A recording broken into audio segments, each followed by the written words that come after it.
everyone! Welcome back to our channel. We swapped Europe for something a little different this time. We are in South Korea, from jaw-dropping city views to ancient temples and a food that totally surprised us. This trip has been one to remember. So buckle up, because this vlog is packed with the culture, weather chaos and seriously good eats.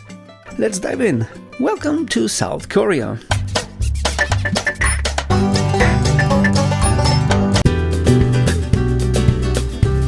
We started our journey with a 7-hour flight from Manchester to Doha, Qatar. Normally we don't talk about airports, but Hamad International, this place is unreal, sleek, modern and kind of futuristic. Have a look for yourself. A few weeks ago we came back from Poland and we were telling you that we're taking you for another amazing trip to South Korea. That's what we're doing now. We are on our way, we are in Qatar, and in a few hours we'll be in Seoul. And then we're going to report to you what we find there. Qatar airport, I would say, is one of the most beautiful airports you'll ever visit.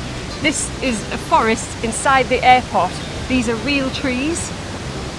Gorgeous. It's unbelievable that this place is built, I believe, in a desert, really. Oh man, oh man. Look at these guys. Look at this place. This is just insane. This is just airport. This is so pleasant. Even if you have to wait a few hours, you can just lie down somewhere and get some rest. Well, hi guys. Welcome to Qatar airport.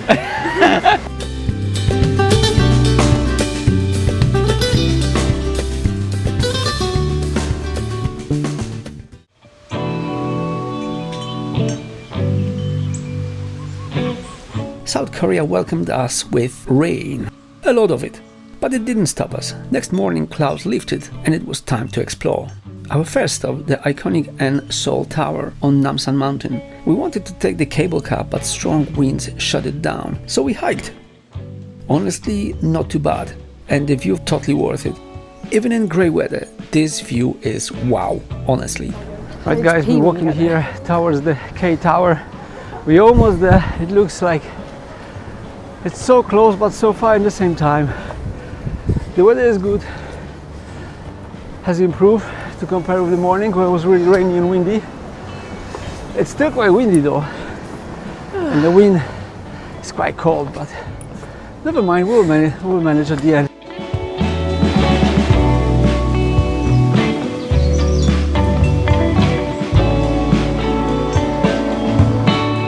As we're approaching the tower, so far it has some significance in the K-drama, but I don't know. I'm not into it.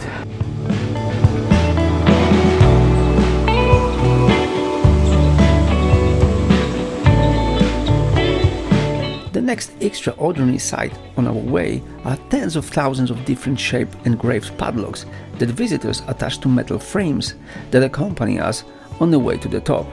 We also decided to leave a trace of our presence here and attach a small padlock with our name.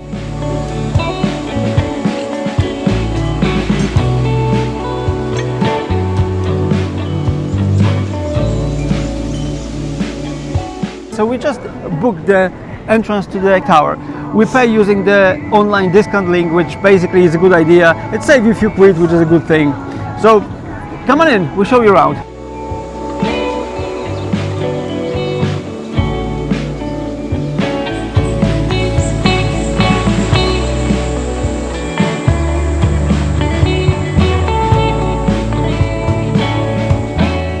Alright guys, here in Korea you can experience lots of different bizarre things, like this photo zone. It's weird. Look at this bench, like maybe it's for people in love. They're like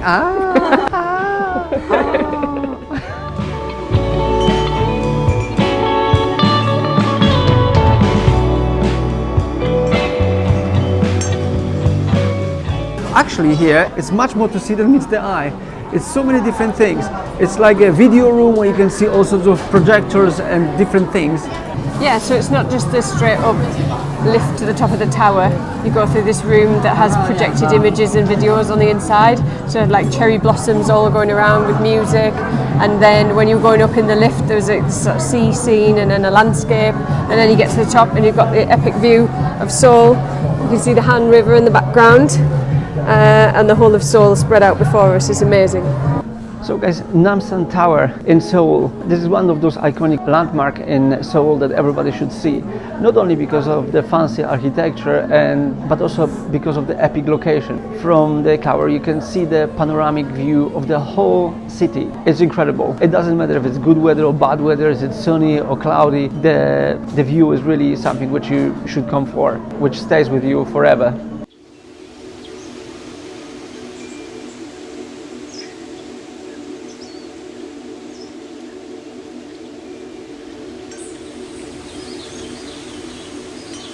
Next up, Namsangol Hanok village, a glimpse into Korean's past with the beautiful old houses and peaceful vibes.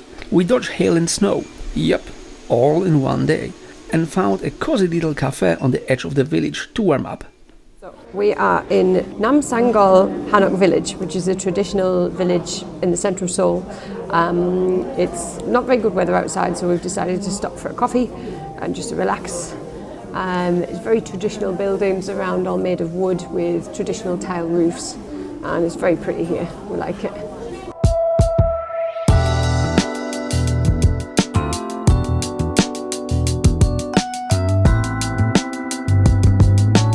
The village we visit is a very pleasant place.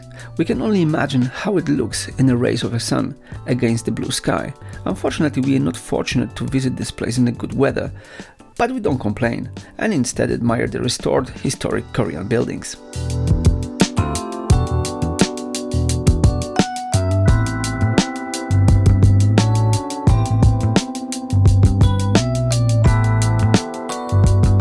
And it was finally time to visit Gyeongbokgung Palace, hoping to see the changing of the guard. But the weather had other plans. On the way we stumbled into the Buddhist temple where the locals were deep in prayer. Did you know that 50% of South Koreans identify as atheists? The rest are mostly Catholics and Buddhists.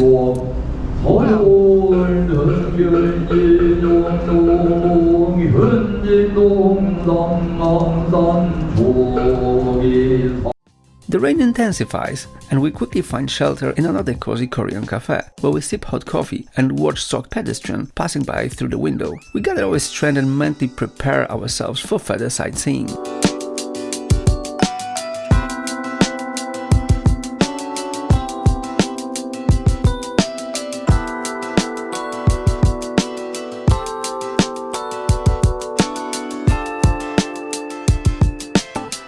So we are at Gyeongbokgung, sorry I've crucified the name of that palace, in the centre of Seoul, and we're hoping to catch the changing of the guard, and we're hoping that they're going to come from the gate, which is back there, all the way towards the palace, but we're not sure, so we're going to hang around. There's lots of people in traditional dress here.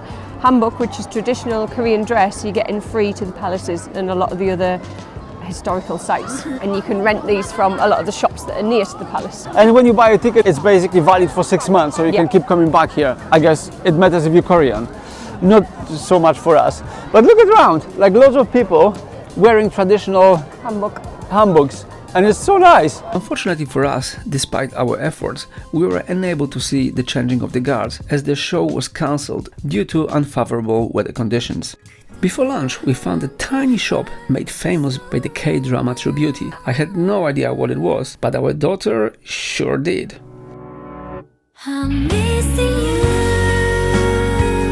waiting for you.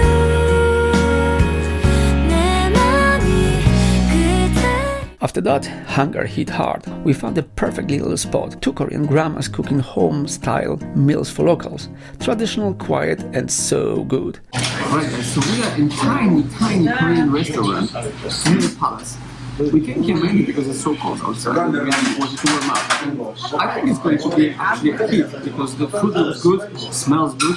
So yeah, let's find out. What did you get? I got bulgogi, which is beef and rice. To summarize our experience in this place, 2 fierce Korean grandmas who clearly don't have time for nonsense but do have time to cook magic. Very short menu, no English whatsoever, just lots of pointing and nodding. Locals slurp, we sweated, the grandmas smiled, maybe, perhaps, and we left full, happy and slightly scared how addictive bulgogi can be. Ari ari suri suri ari yo. Ari ari After refueling, we walked over to the National Folk Museum. Outside, you will find all those fascinating statues, like Jang Seoul, knowing also as totem poles, or Dol Harubang, stone grandfathers from Jeju, and civil servant figures from royal tombs. Those artifacts, primarily located in the museum's outdoor exhibitions area, provides insights into the traditional Korean beliefs, customs, and daily life. 아리아리 고개로 넘어간다 아리아리 스리스리 알아. After a slow morning with tremendous, horrendous rain, we're moving on, okay? And we're finally on the move. So we are in the Korean Folklore Museum. Hopefully we're going to see something cool here. It's a very cool building here, although we don't know what that is. But we find out.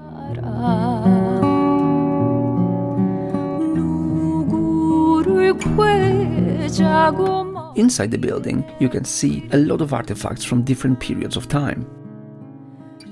You can see various sizes of antique vases in which Koreans store food, including famous kimchi. We also see traditional costumes and agricultural tools that were used centuries ago.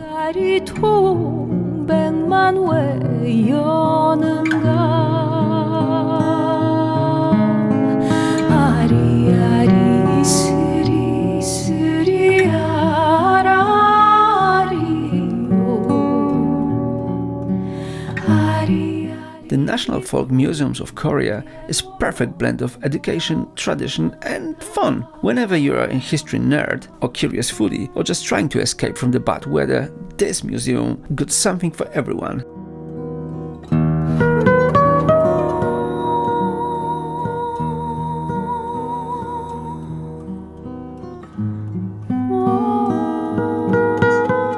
There is even a dance area where visitors can practice traditional Korean dances and you can try some traditional Korean moves. No judgment though. Museums are not for everyone. Some people probably find them boring. As for us, we always like to visit such places. It's like a time machine to the distant past. For all travelers who share this view, this is a must-see. The evening comes and we return to the hotel to rest a bit after a day full of attractions. We also decided to play a traditional Korean game, Gongi. We're going to play Gongi, traditional Korean game. So, like in Squid Games, we will see how difficult it is if my life was depending on it.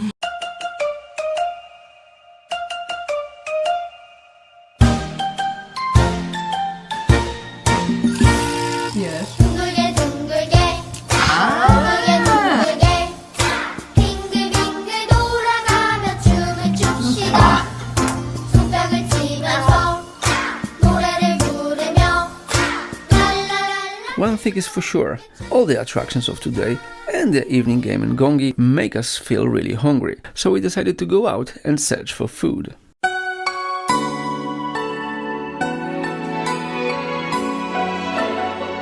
After 10 minutes walk from our hotel, we find a nice restaurant. After a moment of hesitation, we go inside. It turns out that this is a very traditional Korean restaurant specializing in serving raw seafood.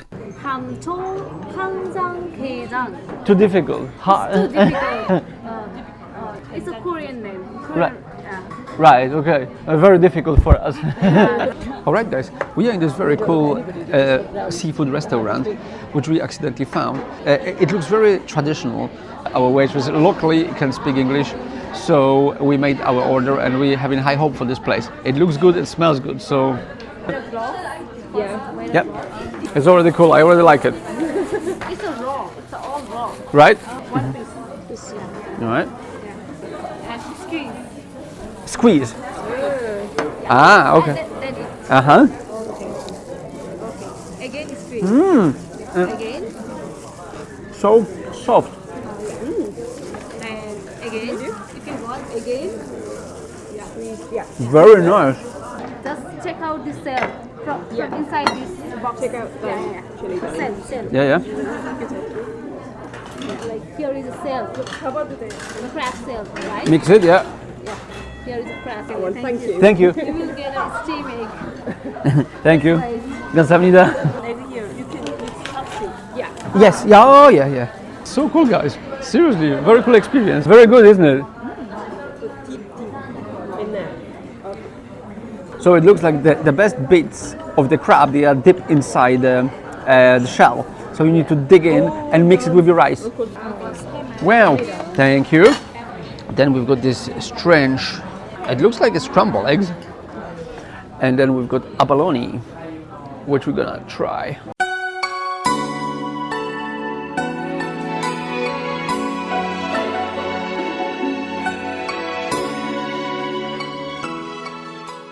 Very interesting flavor, like for example crab and prawns are raw. They are very soft and they have a very sweet flavor. How is the abalone? Briny flavour. So food here is very unique. Unique. That's the word. Is mainly because most of things are not cooked; they are raw. So we've got abalone here, which we're gonna try now. Is a sea creature, which looks something like a piece of leather. Look, it's trying to escape from my plate. Okay. So, as I said, it's a little bit like a chewing leather, slightly sweet and slightly salted flavor. That's probably because it's mixed with soya sauce as well. Goes very well with beer. There are a few side dishes. When we've got kimchi, which is typical Korean side dish, marinated cabbage, different restaurants serving them in different level of the spiciness. I would say this one was quite spicy. Okay. Then we've got marinated onion. Hopefully will agree with my stomach. Usually it doesn't go very well, but this one is softer than just raw onion. That must be because of the marinating process. Then we've got different kind of kimchi, because we have to remember kimchi is not the dish, kimchi is the way the food is preserved. So this is radish. Slightly less spicy. And then we've got some greenery, which I tried before. And it also is a bit spicy. Not too bad. We'll see how my stomach is going to cope later. We already had the crab. We've got some kind of scrambled eggs here. And then also we've got raw prawn. So I'm going to try to destroy that one, especially for you. But first I finish my abalone.